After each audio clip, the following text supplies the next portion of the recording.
दोस्तों नमस्ते प्रणाम, स्वागत करती हूँ आप सभी का अपने यूट्यूब चैनल में। दोस्तों मैं लेकर आई हूँ बहुत ही बढ़िया, बहुत ही प्यारा भोजपुरी तर्ज पर भोजपुरी माता रानी का गीत, देवी गीत है, भक्ति गीत है। दोस्तों गाना कैसा लगे कमेंट बॉक्स में जरूर बताना। मेरे चैनल को सब्सक्राइब नहीं किए तो सब्सक्राइब करना, मेरे वीडियोज़ को लाइक करना, कमेंट करना, शेयर करना, फुलवा से सपोर्ट करना। अपना आशीर्वाद प्यार दुलार अपनी इस बहन पर बनाए रखना। दोस्तों आप लोग के आशीर्वाद प्यार दुलार साथ सपोर्ट की मुझे बहुत ज़्यादा ज़रूरत है, इसलिए अपना साथ सपोर्ट दीजिए, ज़्यादा से ज़्यादा अपना वक्त दीजिए। दोस्तों थोड़ा थोड़ा हमारे लिए टाइम निकालिए और अपना वक्त, कीमती वक्त हमें दीजिए और हमारे गाने को पूरा आवाज़ से सुनिए। दोस्तों पूरा फुल सपोर्ट कीजिए, पूरा आवाज़ कीजिए। गाना पूरा सुनेंगे तो ही मज़ा आने वाला है, इसलिए गाना पूरा सुनिए और लाइक सब्सक्राइब कमेंट जरूर कीजिए। दोस्तों कमेंट प्यारा प्यारा कीजिए और बताइए आप लोग कहाँ से देख रहे हैं।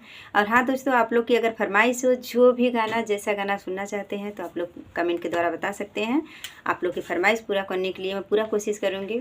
और चलिए दोस्तों मैं आप लोग का ज़्यादा वक्त नहीं लूँगी, आज आप लोग का समय बर्बाद ना करते हुए गाना को प्रस्तुत करती हूँ। दोस्तों इसलिए गाना को सुनिए आप लोग और आनंद लीजिए और माता रानी का जयकारा लगाइए। नवरात्रि आ गया है, नवरात्रि के बेला में माता रानी पधार रही हैं, इसलिए माता रानी का स्वागत कीजिए, वेलकम कीजिए। दोस्तों धन्यवाद।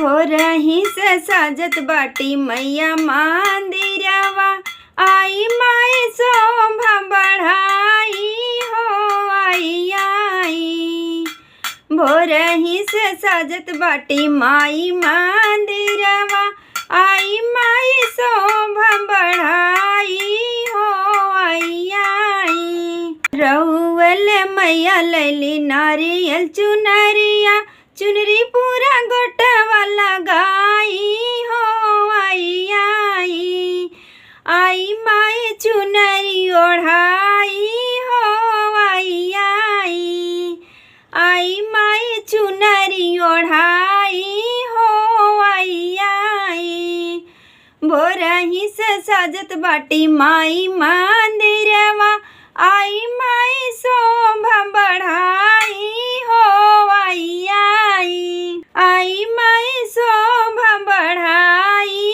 हो, आई आई रउअल लैली मैया डिया न ढकनिया, दिन रखले हम जलाई हो, आई आई आई माई आरती उतारी हो, आई आई रउअल लैली मैया दिया न ढकनिया, रखी दिया ना के जलाई हो, माई आई आई माई आरती उतारी हो, माई आई भोरही से साजी माई रऊ मंदिरवा, आई माई शोभा बढ़ाई हो, आई आई आई माई शोभा बढ़ाई हो, माई आई रउअल लैली मैया फल पर सदिया,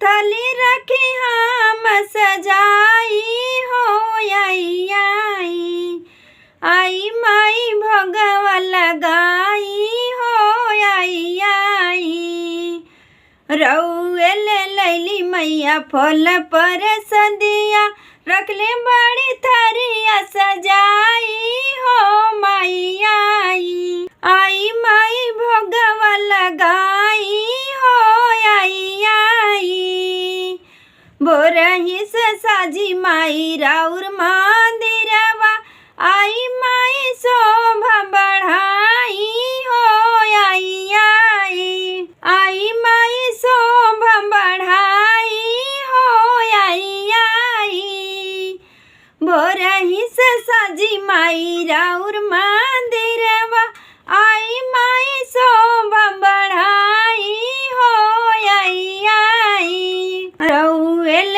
लैली मैया हरवा गजरवा, गजरा फूल चुनी गजरा बनाई हो, आई आई रउअल लैली मैया हरवा गजरवा, फूल चुनी गजरा बनाई हो, आई आई आई मैया रउए के पहनाई हो, आई आई आई मैया रउए के पहनाई हो,